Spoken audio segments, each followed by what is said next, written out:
Magandang hapon sa lahat. Andito po ako ngayon sa opisina ko. Balita-balita kasi na may nagmumulto daw. Ewan ko ba kung totoo. So tingnan ho natin. Ah, tututukan niyo po ng mga igi. So huwag po kayong kukurap. Susundin ko po kung nasaan yung ingay. Ito po, dito po nagsimula yung ingay.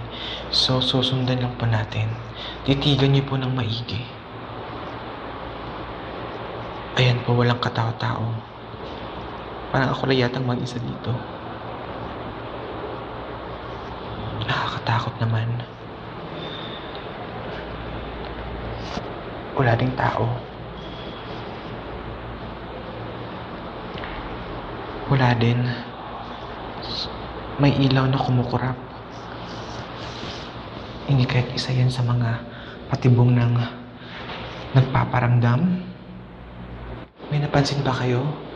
Yung kakaiba? Yung feeling nyo na merong sumusunod sa inyo? Baka nasa likod ko na, di ba? Nakakatakot naman. May naririnig ba kayo? Natakot na talaga ako.